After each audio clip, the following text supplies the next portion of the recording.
ತಾವೆಲ್ಲ ಸುಮಾರು ಒಂದೂವರೆ ತಿಂಗಳಿಂದ ಎಲ್ಲ ರೀತಿಯ ನಾಟಕವನ್ನು ತಾವು ನೋಡಿದಿರಿ, ಪತ್ರಿಕೆಯಲ್ಲಿ ಓದಿದಿರಿ. ಇಲ್ಲಿ ಸೇರಿದಂಥ ರೈತರಿಗೆ ಸಾಮಾನ್ಯವಾಗಿ ಎಲ್ಲದೂ ಗೊತ್ತಿದೆ.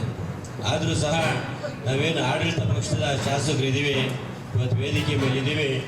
ನಾವು ಅದರ ತಪ್ಪಿತಸ್ಥರಲ್ಲ.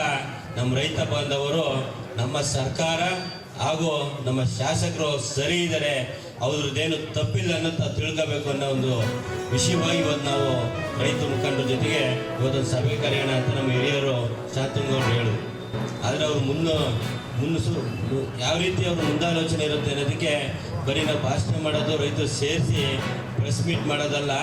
ನಾವು ಆ ಸ್ಥಳಕ್ಕೆ ಹೋಗಿ ಬರೋಣ. ಫಸ್ಟು ಸ್ಥಳಕ್ಕೆ ಹೋಗಿ ಅಲ್ಲಿನ ವ್ಯವಸ್ಥೆಗಳು ಏನಾಗಿದೆ, ಯಾವ ರೀತಿ ಆಗಿದೆ, ಯಾವ ಸಂದರ್ಭದಲ್ಲಾಗಿದೆ ಅನ್ನೋದನ್ನ ಅಧಿಕಾರಿಗಳೊಂದಿಗೆ ಒಂದು ಸಭೆ ಕರೆದು ಮಾಹಿತಿ ತಗೊಂಡ್ಬಂದು ಆ ಮಾಹಿತಿ ನಮ್ಮ ರೈತ ಬಂಧುಗಳಿಗೆ ತಿಳಿಸ್ಬೇಕು. ಅದನ್ನು ಬಿಟ್ಟು ನಾವು ಸುಮ್ಮನೆ ಯಾರ್ಯಾರೋ ಏನೇನೋ ಮಾತಾಡ್ತಾರಲ್ಲ, ತಾವು ನೋಡಿದ್ರೆ ಏನೇನು ಮಾತಾಡ್ತಾರೆ, ಯಾವ ರೀತಿ ಮಾತಾಡ್ತಾರೆ, ಮೀಡಿಯಾ ಕಂಡ್ರೆ ಯಾವ ರೀತಿ ವೀರಾವೇಶವಾಗಿ ಮಾತಾಡ್ತಾರೆ, ಸರಿ ತಪ್ಪು ನೋಡಬೇಕು. ಯಾಕೆಂದರೆ ಜನ ನಮ್ಮನ್ನು ನೋಡ್ತದೆ. ಇದು ಅಧಿಕಾರ ಶಾಶ್ವತ ಅಲ್ಲ. ಇವತ್ತು ಶಾಸಕರು ಇರ್ಬೋದು, ನಾಳೆ ಮಾಜಿ ಶಾಸಕರು ಆಗ್ಬೋದು. ಇವತ್ತು ಶಾಸಕರು ಇರ್ಬೋದು, ಗೌಡರು ನಾಳೆ ಮಂತ್ರಿಗಳಾಗ್ಬೋದು, ಏನಾದರೂ ಆಗ್ಬೋದು. ಆ ಒಂದು ವ್ಯವಸ್ಥೆ ಒಳಗೆ ನಾವು ಜನಕ್ಕೆ ಯಾವತ್ತೂ ಸರಿದಾರಿ ಕರ್ಕೊಂಡು ಹೋಗ್ಬೋದು. ಯಾಕಪ್ಪ ಅಂದರೆ ಹಿಂದೆಲ್ಲ ರಾಜಕೀಯ ಹೆಂಗಿತ್ತು ಅಂದರೆ ಅವತ್ತು ಸ್ಟೇಜಲ್ಲಿ ವೇದಿಕೆಯಲ್ಲಿ ಭಾಷಣ ಕೇಳಿದ್ರಿಗೆ ಅಷ್ಟೇ ಗೊತ್ತಿರೋದು.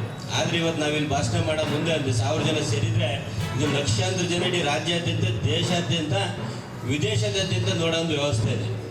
ಯಾಕೆಂದರೆ ಈಗ ಸುಮಾರು 2-3 ಲಕ್ಷ ಜನಕ್ಕೆ ನಾವು ಜನಪ್ರತಿನಿಧಿ ಆಗಿರ್ತೀವಿ. ನಾವೇನಾದ್ರು ಇಲ್ಲಿ ಮಾತಾಡಿದ್ದೀವಿ ಅಂದರೆ ಸತ್ಯನೇ ಅನ್ಕೊಂತಾರೆ ಜನ. ನಾವೇನು ಹೇಳಿದ್ರು ಸತ್ಯನೇ. ಯಾಕೆಂದರೆ ಅಷ್ಟು ನಂಬಿಕೆ ಮೇಲೆ ನಮ್ಮನ್ನು ಆಯ್ಕೆ ಮಾಡಿ ಕಳಿಸಿರ್ತಾರೆ. ಅದನ್ನು ನಾವು ಸರಿಯಾಗಿ ತಿಳ್ಕೊಬೇಕು. ಅಕಸ್ಮಾತ್ ನಾವು ತಪ್ಪು ಮಾಡಿದ್ರೆ ತಪ್ಪು ಒಪ್ಕೊಂಡ್ಬಿಡ್ಬೇಕು. ಅದನ್ನು